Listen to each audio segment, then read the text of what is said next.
10 Things You Didn't Know About the History of Halloween. Whether it's a solemn celebration honoring the spirits of the dead or a saccharine, candy-laden costume party, Halloween is a time when we look beyond the everyday and into the weird. Take a deeper look into the holiday, and you'll find some weird things. 10 The Religious Origins of Costumes. 1. While today's costumes channel an inner fantasy, they started with a much more solemn purpose. One of the earliest examples we have of people donning costumes comes from Hallow Mass, a ceremonial mass dedicated to prayers for the dead. People appealed to their ancestors for everything from happy marriages to fertility, and costumes were a part of that. It wasn't until the Victorian era that the idea of dressing up really went mainstream, and a lot of that started with the Robert Burns poem Halloween. Originally, the best costumes were the ones that were creepy, which isn't entirely surprising. The Victorians were obsessed with the idea of spirituality and the afterlife, so pioneering the ghost costume made a lot of logical sense. 9 When Halloween became sexy too. Halloween is supposed to be scary, so when did we start dressing up as sexy nuns and sexy cops? Dressing up allows people to push boundaries. There was virtually no such thing until the 1970s, and it all started with a convergence of the flamboyant cultures of the gay community, feminism, and female empowerment, and the Halloween parades that capitalized on this newfound freedom. Halloween was the day you could get away with things that were in no way acceptable on any other day, and we've never looked back. 8 Halloween and Poisoned Candy. 3. We've already talked about how poisoned Halloween candy being handed out to unsuspecting kids is nearly a complete myth, but Halloween of 1950 did see countless kids get sick. After that fateful October night, scores of children started experiencing gastrointestinal issues, welts, and rashes. So many got sick that it was brought to the attention of the FDA, who finally traced the problem to orange dye number 1. Even though it had already been approved by the government in 1906, more research found that the orange dye, and 6 other types of food dye, used products resulting from the processing of coal and contained the toxic chemical benzene. It wasn't until Halloween that enough children ate enough of the dye and got sick enough that it got the attention of the FDA. Tests confirmed that it was, in fact, the dye that was causing the illness and that it didn't even take much of it to kill rats. The dye was banned, and FDA regulations were amended to include colors additives on the list of food ingredients that needed to be disclosed on labels. 7 National Youth Honor Day. 4. Today, the trick part of trick-or-treating is mostly harmless, but that was not always the case.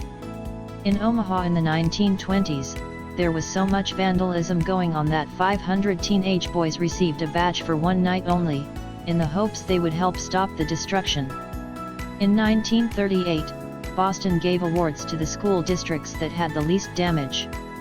In 1948, one Long Island doctor's home was vandalized to the tune of $100,000 in today's money, and that was just one incident of Halloween rioting that happened across North America in the 1940s. The rioting, vandalism, and, in some cases, racially motivated attacks got so bad that in 1950, the Senate Judiciary Committee started looking at getting rid of Halloween altogether in favor of the National Youth Honor Day.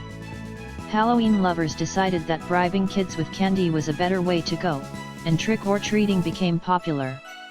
6 Bobbing for apples. 5. Even if this one is no longer a part most Halloween parties, its pedigree as a Halloween staple is undeniable. The idea went back to the Celtic Samhain, when it was believed that not only did the dead walk the earth on one night, but divination done on that night would be particularly effective. Since apples were always closely tied to fertility and female power, bobbing for apples became a more modernized version of channeling the wisdom of the dead. In some areas, girls would mark apples before bobbing for them, and whichever apple they got was thought to foretell their romantic future. Apples were also thought to symbolize rebirth and lasting life, flourishing in the fall and reborn again in the spring.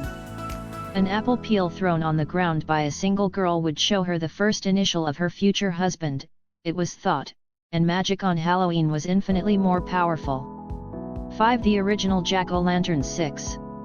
The roots of this tradition go back to ancient Ireland and a story about a man named Jack, who made the mistake of trying to play a trick on the devil himself.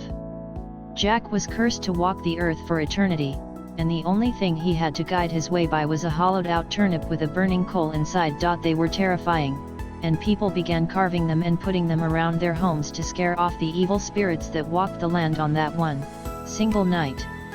Unfortunately, the tradition of carving turnips fell by the wayside once Americans discovered that pumpkins were easier to carve. For the real danger on Halloween 7. If no one truly has to worry about poisoned Halloween candy, what is there to worry about?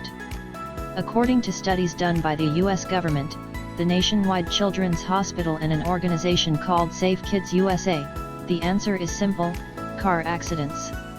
On Halloween night, there has been an average of 5.5 pedestrians killed by cars every year, compared to a 2.6 average deaths on any other day of the year. There may be a couple of reasons for this.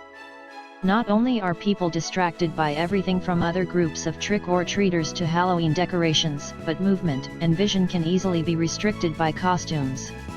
At the same time, it is easy to trip in a long, flowing robe, and kids are also out in unfamiliar neighborhoods on strange streets, and that can all spell trouble for Halloween monsters. 3. The real deal with candy corn. 8. Candy corn has been around since the 1880s, and it has always been one of those things that most people claim to hate.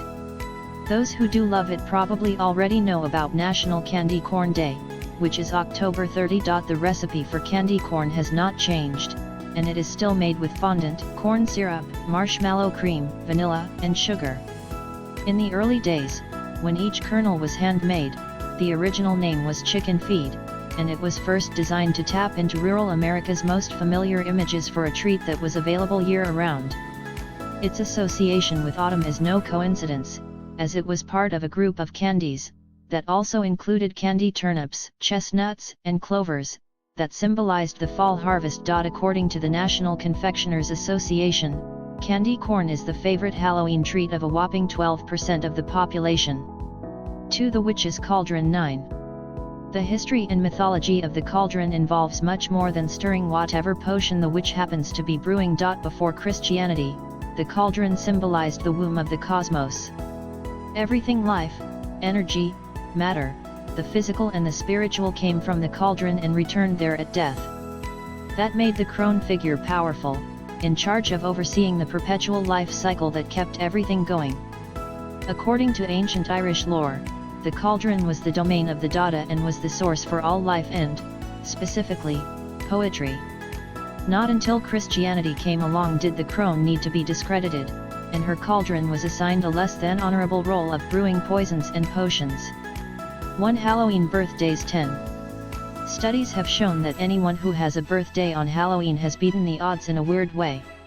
A study done by the Yale School of Public Health, whose data was supported by another, independent study done in Taiwan, found that births have a steep drop-off on Halloween.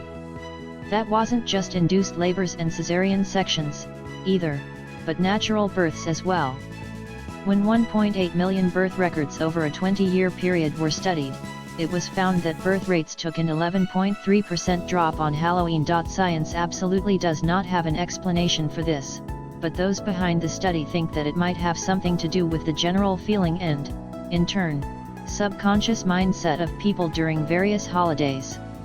They also found a 5% rise in birth rates around Valentine's Day, making them suspect that Halloween might be dishing out some heavy-handed havoc when it comes to expectant mothers. Thank you for watching. Comment below to let us know the topic you are interested in. Please like, share and subscribe for more educative video.